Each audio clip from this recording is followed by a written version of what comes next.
Assalamu alaikum, this is NZ Security Files from Pakistan. We are looking at the situation after India aggressed against Pakistan late last night.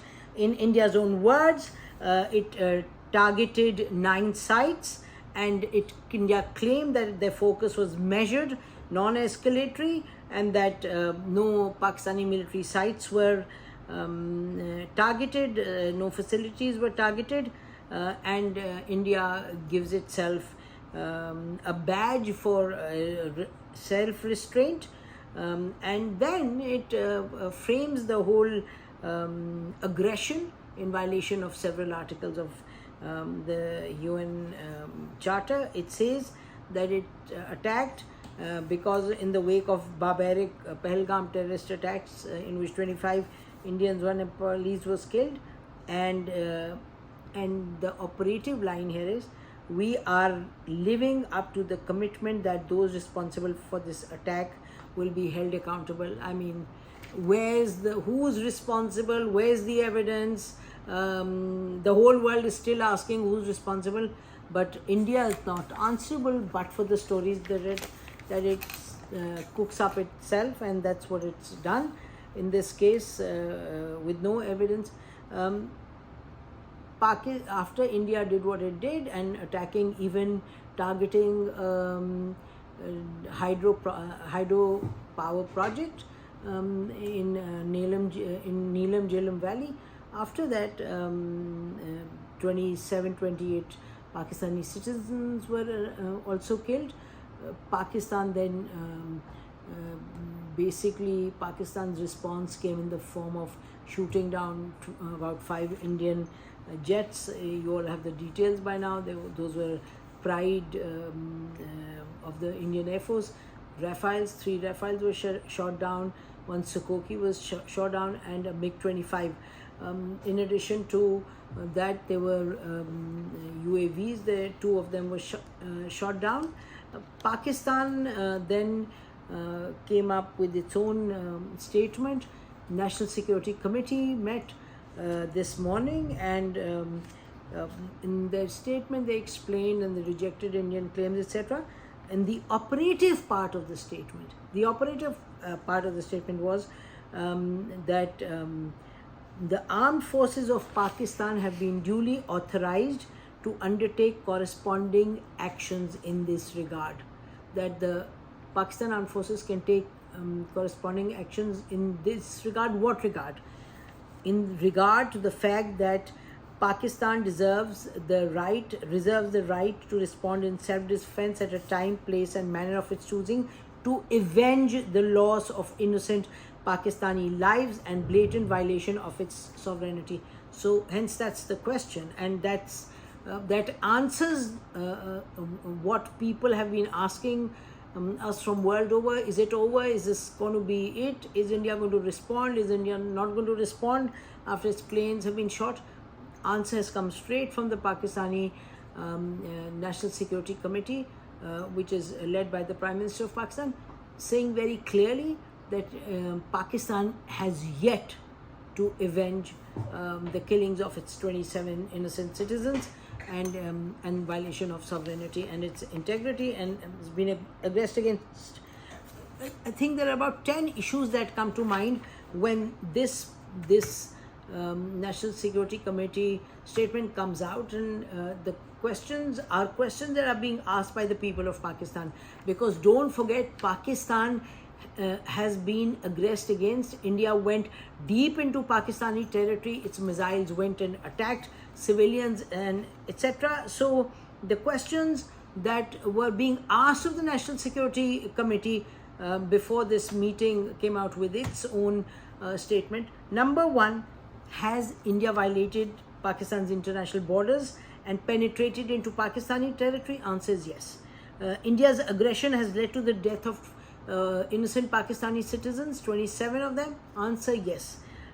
India lied and created a false justification to conduct aggression. Yes, in this statement, in its press release, it says we are living up to the commitment that those responsible for this attack will be held accountable. The tragic terror attack in Pahalgam, where 27 Indian civilians were killed, and Pakistan had nothing to do with it. India couldn't come up with any evidence, but just kind of chest beating and drum beating and saying Pakistan is the aggressor.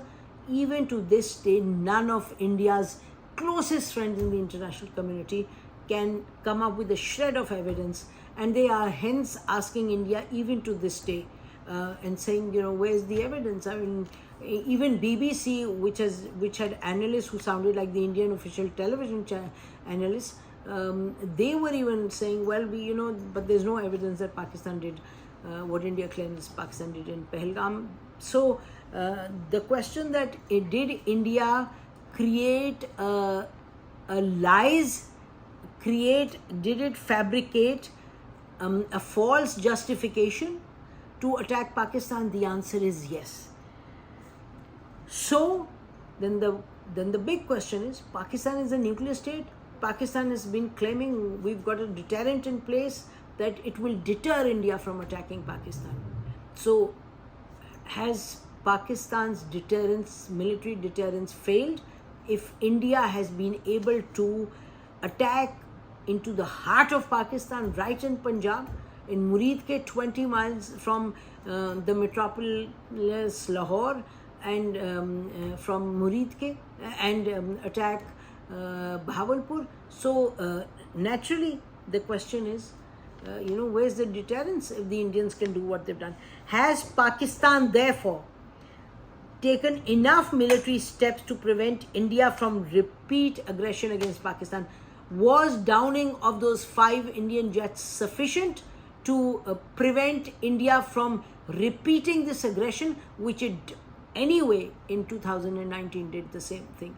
So is India now happily putting itself in a comfortable position where it's going to attack Pakistan every 4 years, 5 years, 3 years, 2 years, 1 year? It will aggress against Pakistan, go into international territory, and then go back, and Pakistan will shoot down a plane or two, and India will be okay. But the Pakistanis will feel more vulnerable, will have been aggressed again and again, and will be aggressed against again and again. So hence the question is, was downing the plane enough? So India is behaving as a terrorist state. Remember Indian state terrorism in Canada? Remember how the world was up in arms and saying this is not acceptable? And what did the Canadian government say? Canadian government said, India, you go home. Indian state representative, you go home, because you are trying to kill one of our persons here, 1 or 2 of our citizens here. So in contrast to that, India's aggressed against Pakistan. It has killed 27 innocent Pakistanis, and seems that India is clearly adopting an escalatory approach to violating Pakistan's sovereignty and territory.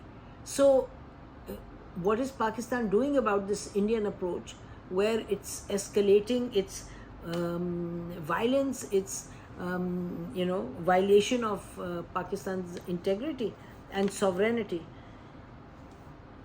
So therefore the question that Pakistanis will ask their government and the National Security Committee is, does Pakistan understand, do these policymakers understand what it takes to punish and to prevent further terrorism of this kind? It is worrying, deeply worrying for Pakistan, because while, for example, I belong to the school of thought which believes that dialogue is the best way forward, and this is an approach that the government of Pakistan has repeatedly reiterated. India has committed blunders, Pakistan has committed blunders in the past, no question about it at the bilateral level. But where we stand now, it seems that India sounds like an irrational government of the 1930s, the way we saw Hitler at work. Irrationality, complete irrationality. In the whole episode, in the whole saga after the terrorist attack in Pahalgam, India's action, each one of its actions on Pahalgam and on and related to Pakistan, completely irrational, dangerously irrational, destabilizing the area, destabilizing the region. Hence, Pakistan needs to understand what it takes to punish and to prevent India. As far as world community is concerned, the world community is very worried. But what is it worried about? The world community is only keen at de-escalation. The international community has innumerable questions and calls and queries. What will Pakistan do? What will India do? What's India wanting to do? So the concern is containment of tension. The concern of the international community is preventing any kind of situation from getting out of control. But international community is not calling out to India for its terrorism. There is no calling out India's terrorism, and that certainly contributes to India's India's overconfidence to commit overconfidence, and it reads the international community's silence on its terrorism towards Pakistan